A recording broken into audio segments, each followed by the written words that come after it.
నమస్తే welcome to our voice నేను journalist నవత రాష్ట్రంలో విచిత్ర పరిస్థితి నెలకొంది ప్రభుత్వం సజావుగా సాగడానికి రైలు పట్టాల్లా సమాంతరంగా వెళ్లాల్సిన రెండు ముఖ్యమైన విభాగాలు తలోదారిలో పయనిస్తున్నాయి దీంతో ప్రభుత్వ పాలన గాడి తప్పే పరిస్థితులు పొంచి ఉన్నాయి ప్రభుత్వ పెద్దలు వర్సెస్ అధికారులుగా మాదిరిగా పరిస్థితి తయారైంది వాస్తవానికి ప్రజాస్వామ్యంలో మూల స్తంభాలలో ప్రధానమైన రెండు రాజ్యాంగబద్ధమైన సర్వీసుల్లో ఉన్న వాళ్ళ మధ్య సమన్వయం కుదరటం లేదట చట్టాలు చేయాల్సిన ప్రభుత్వ పాలన సాగించాల్సిన శాసన వ్యవస్థ దానికి అవసరమైన వివరాలు అందిస్తూ ప్రభుత్వ నిర్ణయాలను అమలు చేయాల్సిన అధికార వ్యవస్థ మధ్య అంతరం నెలకొంది అయితే ఈ విషయాన్ని మరెవరో చెప్తే ఏమో అనుకోవచ్చు కానీ సాక్షాత్తు తెలంగాణ ముఖ్యమంత్రి రేవంత్ రెడ్డి బాహాటంగా చెప్పడం అందరినీ విస్మయపరిచింది ప్రభుత్వంలో అసలు ఏం జరుగుతుందోనన్న చర్చను లేవనెత్తింది ముఖ్యమంత్రి రేవంత్ రెడ్డి కొద్ది రోజులుగా ఐఏఎస్ ఐపీఎస్ అధికారులను ఉద్దేశించి చేస్తున్న వ్యాఖ్యలు ఆలోచింపజేస్తున్నాయి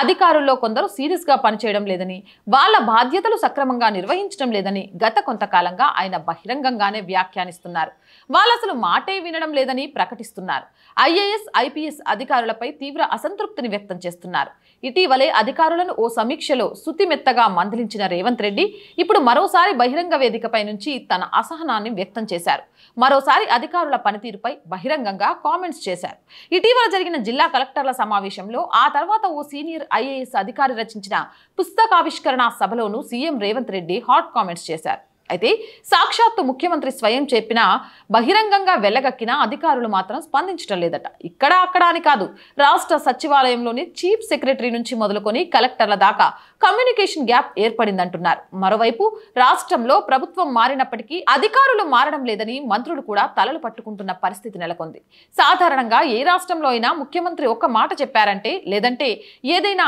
ఆదేశించారంటే ఆ అంశాన్ని వెంటనే అమలు చేయాల్సిన బాధ్యత సీనియర్ ఐఏఎస్ ఐపీఎస్ అధికారులపైన ఉంటుంది అయితే కొన్ని సందర్భాలలో సాక్షాత్తు ముఖ్యమంత్రి చెప్పిన పనులను సైతం అధికారులు చేయడం లేదని మంత్రులు కూడా అంగీకరిస్తున్న పరిస్థితి ప్రస్తుతం నెలకొంది తెలంగాణలో కాంగ్రెస్ ప్రభుత్వం ఏర్పాటైన తర్వాత గత బీఆర్ఎస్ సర్కార్కు భిన్నంగా కార్యాచరణ అమలు చేస్తుంది ఇందులో భాగంగానే రాష్ట్రంలోని హాస్టళ్ల మెస్ ఛార్జీలు భారీగా పెంచారు అయితే ఈ అంశాన్ని ప్రజల్లోకి తీసుకెళ్లాలంటే కాస్త ప్రచారం కూడా అవసరం అందుకే ముఖ్యమంత్రి రేవంత్ రెడ్డి హాస్టల్లో పనితీరుపై సమీక్ష చేసిన సమయంలో కలెక్టర్లు ఎస్పీలకు పలు సూచనలు చేశారు అన్ని జిల్లాల కలెక్టర్లు ఎస్పీలు హాస్టళ్లలో రాత్రిపూట నిద్ర చేయాలని అక్కడి పరిస్థితులను స్వయంగా తెలుసుకోవాలని ప్రభుత్వానికి నివేదిక ఇవ్వాలని ఆదేశించారు కానీ ఆయన సూచనలను దాదాపు ఎవరూ పాటించలేదు ఒకరిద్దరు మినహా అసలు ఎవరూ ఈ ఆదేశాలను సీరియస్ గా కూడా తీసుకోలేదు గాలి కొదిలేశారు కలెక్టర్లతో జరిగిన సమావేశంలో ఈ అంశాన్ని సీఎం ప్రత్యేకంగా ప్రస్తావించారు కానీ వాళ్ళ నుంచి ఏమాత్రం ప్రతిస్పందన లేదని ప్రభుత్వ వర్గాలు అంటున్నాయి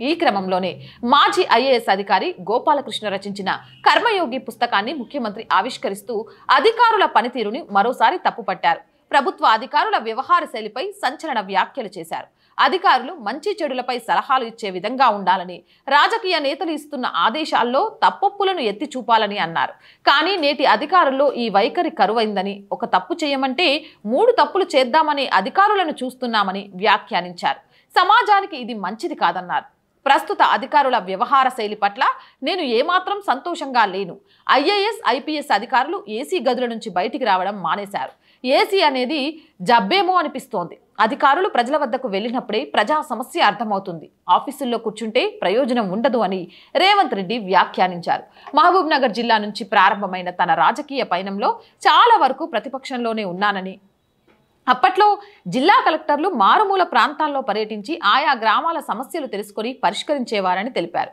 ఇప్పటికీ తాను ఆయా గ్రామాలకు వెళ్ళినప్పుడు ఎప్పుడో 20 ఏళ్ల క్రితం తమ గ్రామానికి వచ్చిన కలెక్టర్ గురించి అక్కడి ప్రజలు గుర్తు చేస్తుంటారని చెప్పారు దీనిని బట్టి నాటి అధికారులు ప్రజలతో ఎలా ఉంటారో ఎలా పెనవేసుకుంటారో ముడిపడి ఉంటారో అని అర్థం చేసుకోవచ్చు గతంలో అధికారులు రాజకీయ నాయకులు ఏదైనా విషయాన్ని ప్రస్తావించినప్పుడు అందులోని లోటుపాట్లను దానివల్ల వచ్చే నష్టాన్ని చెప్పేవారని సీఎం రేవంత్ రెడ్డి గుర్తు చేశారు చట్టవిరుద్ధంగా వెళితే భవిష్యత్తులో తలెత్తే సమస్యను వివరించేవారని నాయకులను అప్రమత్తం చేస్తూ జరగబోయే పరిణామాలను గుర్తు చేసేవారని అన్నారు కానీ ఈ రోజుల్లో అలా చెప్పడం తగ్గిపోయిందన్నారు దీనికి కారణమేంటో తనకు తెలియదని కానీ పొలిటికల్ ఎగ్జిక్యూటివ్ ని సంతోషపెట్టాలనో లేక తనను తాను సంతోషపడాలనో రాజకీయ నాయకులు తీసుకుంటున్న ప్రతి నిర్ణయాన్ని అమలు చేస్తున్నట్లు అనుకుంటున్నానని ముఖ్యమంత్రి వ్యాఖ్యానించారు ముఖ్యమంత్రి కానీ మంత్రులు కానీ వారి చదువు అనుభవం వేర్వేరు కావచ్చునని, ఏమీ చదువుకోని వారికి విద్యాశాఖను కూడా ఇవ్వొచ్చునని, పొలిటికల్ ఎగ్జిక్యూటివ్ జాబ్కు వారి చదువుకు ఏమాత్రం సంబంధం ఉండదని పేర్కొన్నారు.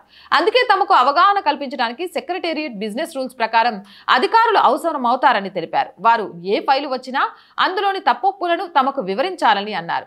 నిబద్ధత కలిగిన అధికారులకు తప్పకుండా గుర్తింపు ఉంటుందని అంటూ, తాము అధికారంలోకి వచ్చాక అలాంటి అధికారులను వెతికి పట్టుకొని మరీ పోస్టింగులు ఇస్తున్నామని పేర్కొన్నారు. ప్రజాప్రతినిధులుగా తాము విధానపరమైన నిర్ణయాలు మాత్రమే తీసుకుంటామని, కానీ వాటిని అమలు చేసి విజయవంతం చేసే బాధ్యత అధికారులపైనే ఉంటుందన్నారు. అధికారుల వైఖరిలో కూడా మార్పు రావాలని, ప్రతిదీ వ్యతిరేక కోణంలో కాకుండా సానుకూల దృష్టితో నిర్ణయాలు తీసుకోవాలని హితవు పలికారు. నేటి తరం అధికారులకు సీనియర్ ఐఏఎస్ల ద్వారా వారి అనుభవాలను, వాళ్ళు ఎదుర్కొన్న సమస్యలపై శిక్షణా కార్యక్రమం ఇప్పించాలని ప్రభుత్వ ప్రధాన కార్యదర్శిని ఈ వేదిక నుంచి ఆదేశిస్తున్నామని రేవంత్ రెడ్డి తెలిపారు. ఇక పేదలకు సాయం చేయాలన్న ఆలోచన అధికారులకు ఉండాలని, అలాంటి వారే ప్రజల మనసులో నిలిచిపోతారని చెప్పారు. ఆ దిశగా రాష్ట్రంలోని అధికారులు దృష్టి సారించాలని తాను కోరుకుంటున్నామని ముఖ్యమంత్రి చెప్పారు. కలెక్టర్లు, ఎస్పీలను తరచూ మాజీ అధికారులతో సదస్సుల ద్వారా కలుసుకునే అవకాశం కల్పించాలని ప్రభుత్వ ప్రధాన కార్యదర్శి శాంతికుమార్కి సూచించారు. గోపాలకృష్ణ నాయుడు తన 6 దశాబ్దాల అనుభవాన్ని గ్రంథ రూపంలో నిక్షిప్తం చేయడం పెద్ద టాస్క్ అని, సివిల్ సర్వెంట్లందరికీ ఈ పుస్తకం దిక్సూచిగా ఉంటుందని భావిస్తున్నట్లు రేవంత్ రెడ్డి చెప్పారు. దేన్నైనా కొనవచ్చునని, అనుభవాన్ని మాత్రం కొనలేమని పేర్కొన్నారు. ఈ సందర్భంగా శంకరన్, మన్మోహన్ సింగ్ శేషన్లను గుర్తు తెచ్చుకోవాలని సీఎం సూచించారు. నిబద్ధతతో పనిచేసిన గొప్ప అధికారి శంకరన్ కాగా, పారదర్శక ఎన్నిక నిర్వహణకు కృషి చేసిన వ్యక్తి శేషన్ అన్నారు. దేశాన్ని ఆర్థిక అభివృద్ధి పంతాలో నడిపిన వ్యక్తి మన్మోహన్ సింగ్ అని కొనియాడారు. అలాంటి సివిల్ సర్వెంట్ల అనుభవాల నుంచి ఎంతో నేర్చుకోవాల్సింది ఉంటుందని చెప్పారు. కొంతమంది సివిల్ సర్వెంట్లు శిక్షణలో ఉన్నప్పుడే స్టేషన్లలో డ్రెస్తో కూర్చొని సివిల్ పంచాయతీలు నిర్వహిస్తున్నారని ముఖ్యమంత్రి ఆందోళన వ్యక్తం చేశారు. ప్రజలు ఎప్పుడైనా నాయకుల కంటే అధికారులనే ఎక్కువగా నమ్ముతారని పేర్కొన్నారు. నాయకులు ఇప్పుడు ఉంటారు, పోతారు, కానీ అధికారులు మాత్రం ప్రభుత్వాలు మారిన వారి వెంటే ఉంటారని, అందుకే వారిపై ఎక్కువ నమ్మకం కలుగుతుందని, ఆ నమ్మకాన్ని వమ్ము చేయొద్దని సూచించారు. అసలు రేవంత్ రెడ్డి ఈ స్థాయిలో అధికారులకు క్లాస్ తీసుకోవాల్సిన అవసరం రావడం ఏంటనే బాధాకరం అంటున్నారు విశ్లేషకులు. అధికారులు కూడా ప్రభుత్వ పెద్దలకు సహకరించాల్సి ఉంటుందంటున్నారు. రాష్ట్రంలో తాము ప్రభుత్వాన్ని ఏర్పాటు చేసిన తర్వాత అధికారులు ఆశించిన స్థాయిలో పనిచేయడం లేదని రేవంత్ రెడ్డి భావిస్తున్నారు. ఎక్కడో కొంత గ్యాప్ ఉందన్నది వాళ్ళ అభిప్రాయం. ప్రధాన కార్యదర్శి నుంచి కార్యదర్శులు, కలెక్టర్లకు కొంత గ్యాప్ ఉందని ప్రభుత్వ వర్గాలు సైతం అంగీకరిస్తున్నాయి. మరోవైపు సివిల్ సర్వెంట్లు ఫీల్డ్లో ఉండకుండా కేవలం ఆఫీసులకే పరిమితమవుతున్నారని విమర్శలు రోజురోజుకు పెరిగిపోతున్నాయి. గతంలో బీఆర్ఎస్ ప్రభుత్వంలో పనిచేసిన పద్ధతిలోనే ఇప్పటికీ కొంతమంది అధికారులు కొత్త ప్రభుత్వం వచ్చి 14 నెలలు గడుస్తున్నా అదే పద్ధతిలో పనిచేస్తున్నారని విమర్శలు కూడా ఉన్నాయి. తమ శాఖకు సంబంధించిన సెక్రటరీలు వెంటనే స్పందించడం లేదని 2-3 మంత్రులు కూడా ముఖ్యమంత్రికి ఫిర్యాదు చేశారు. పాలనాపరంగా ప్రభుత్వం ఏ నిర్ణయం తీసుకున్నా దానిని అమలు చేయాల్సిన బాధ్యత మాత్రం అధికారులపైనే ఉంటుంది.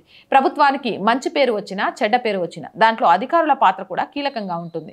ఈ నేపథ్యంలోనే తమ ప్రభుత్వంలో కొందరు ఐఏఎస్, ఐపీఎస్ అధికారుల పనితీరు ఏమాత్రం బాగోలేదనే విషయాన్ని ప్రజలకు తెలిసే విధంగా రేవంత్ రెడ్డి వ్యాఖ్యలు చేస్తున్నారు. అయితే ఇక్కడ మరో విషయం కూడా సెక్రటేరియట్లో చక్కర్లు కొడుతోంది. ప్రభుత్వం మారినప్పటి నుంచి అధికారులను ప్రభుత్వ పెద్దలు అంతగా నమ్మడం లేదన్న విషయం చర్చానీయాంశమవుతుంది.